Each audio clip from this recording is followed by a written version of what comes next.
ओम शांति।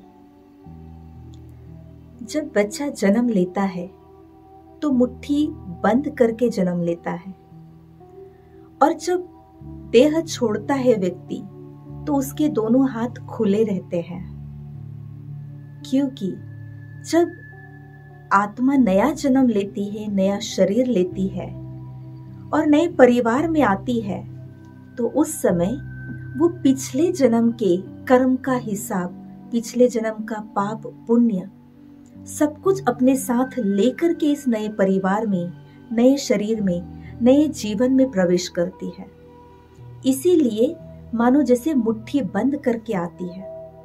किंतु जब आत्मा ये देह छोड़ करके पुनः यह लोक की ओर प्रस्थान करती है तो जैसे खाली हाथ जा रही है, इसलिए उसके पूरे दोनों हाथ खुले रहते हैं। किंतु कहा जाता है, लोग कहते हैं खाली हाथ आए खाली हाथ जाएंगे, परंतु अध्यात्म कहता है, परमात्मा कहते हैं भरतू हाथ आए और भरतू हाथ जाएंगे। कैसे? जब व्यक्ति आया तो पास्ट के जन्म के कर्म का हिसाब लेकर के आया, तो ठीक ऐसे ही जब हम यहाँ से जाएंगे तो यहाँ जाते समय हाथ खुले इसीलिए है क्योंकि जीवन भर इन हाथों द्वारा जो कमाई आपने की है, धन दौलत, प्रॉपर्टी, मित्र, संबंधी, यहाँ के भौतिक साधन जो भी है, तो भौतिक दुनिया की हर वस्तु को आप यहाँ ही छोड़कर जा रहे हैं, इसलिए हाथ खाली और खुले रख करके जाते हैं। परंतु जाते समय हम अपने कर्म की पूंजी, पुण्य की पूंजी तो जरूर साथ लेकर के जाएंगे। एक बार एक फकीर शमशान में दो अर्थियों को जलते हुए बहुत गौर से देख रहा था। तो किसी ने पूछा कि आप इन अर्थियों के राख को इतना गौर से क्यों निहार रहे हो? उस समय उस फकीर ने बहुत सुंदर जवाब दिया। फकीर ने कहा, एक जो अर्थी है, एक बहुत अमीर व्यक्ति की अर्थी की राख है, जिसने जीवन भर काजू, बादाम, स्वर्ण भस्म खाया हुआ है। और जो दूसरी अर्थी जल रही है, वो एक बहुत ही गरीब व्यक्ति की है, जिसको जीवन में एक वक्त की रोटी भी नसीब नहीं थी। ऐसे गरीब व्यक्ति की यह अर्थी है, किंतु दोनों की राख तो अंत में एक समान ही नजर आ रही है। इसी को मैं देख रहा हूं कि जीवन भर व्यक्ति जिस चीज पर घमंड करता है, परंतु अंत में तो एक जैसी ही तो राख है, तो जीवन भर किस चीज का घमंड करके चले? और क्या कमाया? इतना धन पैसा कमाया, किंतु वो भी तो यही रह गया और शरीर तो राख हो गया। इसी पर राजा सिकंदर की भी बात याद आती है कि राजा सिकंदर जगत जीत, जगत विजेता सम्राट बन चुके थे।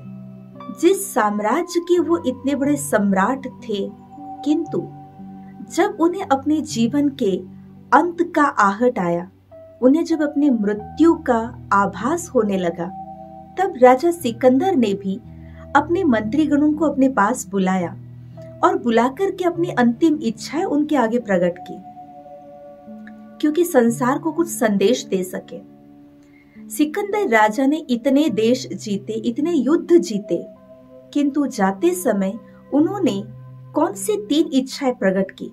तो पहली इच्छा उन्होंने अपने मंत्रियों को बताया कि जब मेरे अंत यात्रा के समय अर्थी सजाई जाएगी, तो उस अर्थी में मेरे दोनों हाथ ऐसे बाहर निकाल के रखना। क्यों? ताकि संसार समझ जाए कि जगत विजेता, इतने बड़े साम्राज्य का सम्राट, जिसके पास इतना धन दौलत, अनेकों देश, इतने प्रजाजन, इतने लोग हैं, धन संपत्ति वैभव है, किंतु जब राजा इस देह से प्रस्थान कर गया है, जब आत्मा निकल गई है, तो खाली हाथ गया है, इसमें से कुछ भी अपने साथ लेकर नहीं गया है। ये संसार समझ सके, संसार को मेरे जीवन से ये संदेश मिल सके, इसलिए जब मेरी अर्थी सजाई जाएगी तो मेरे दोनों हाथ इस प्रकार से बाहर रखना। फिर सिकंदर राजा ने अपनी दूसरी इच्छा प्रकट की, कहा कि जब मेरी अर्थी उठाई जाएगी तो मेरे अर्थी को कंधा देने के लिए इन हकीमों को लगाना, ताकि संसार या समाज ये बात समझ जाए कि जब अंत की घड़ी आती है तो उस समय कोई कितना भी बड़ा हकीम क्यों ना हो, वो भी इलाज नहीं कर सकता है। उस अंत घड़ी को भाकी पहनना ही पड़ता है। वो अंत घड़ी मृत्यु गले आकर मिल ही जाती है, तो हकीम भी वहां कुछ नहीं कर सकते हैं। तो इसीलिए जिन हकीमों ने मेरा इलाज किया, या जो बड़े बड़े वैद्य मेरा इलाज कर रहे हैं, तो वही वैद्य या हकीम मेरे अर्थी को कंधा दे। तो हकीमों के द्वारा भी ये संदेश संसार को देना चाहा सिकंदर राजा ने। और तीसरी इच्छा प्रकट की सिकंदर राजा ने, कहा कि जिस रास्ते से मेरी अर्थी निकाली जाएगी, उस रास्ते पर जो भी मेरे साम्राज्य में मैंने जमा की हुई धन पूंजी, सोना हीरा माणिक मोती है, उसको बिछा दो, ताकि संसार ये समझ जाए कि अंत के घड़ी पर, मौत के समय पर ये सोना हीरा भी काम नहीं आता है, धन भी काम नहीं आता है। व्यक्ति का निधन जब नजदीक आता है तो धन की कोई फूटी कौड़ी या हीरा माणिक मोती भी काम नहीं आता है। तो सम्राट सिकंदर ने संसार को कुछ सीख देने के लिए अपने अंत के समय पर ये 3 इच्छाएं प्रकट की।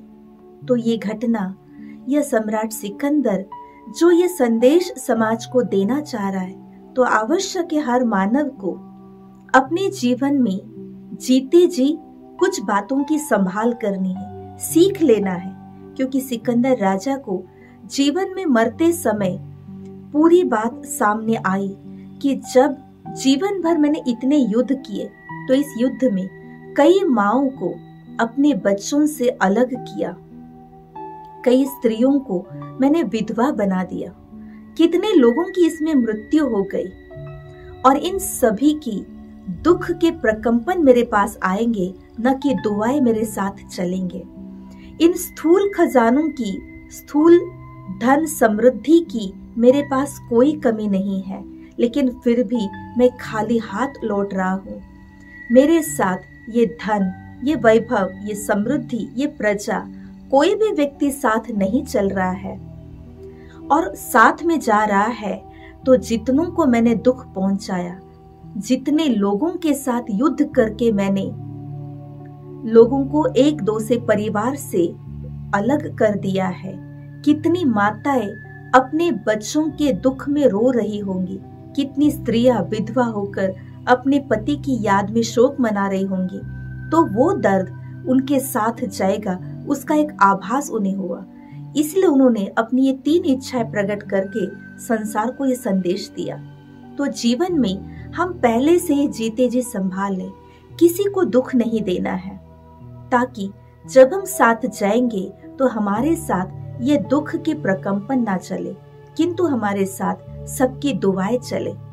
इसीलिए स्थूल साधन समृद्धि सामग्री से हाथ खाली जाएगा, परंतु जीवन भर किए हुए कर्म, जीवन भर जिन लोगों के साथ रहे, उनका संपर्क और उनके दिल के प्रकंपन, उनके दिल से निकली हुई आह या उनके दिल से हमारे लिए निकली हुई वाह हमारे साथ चलेगी।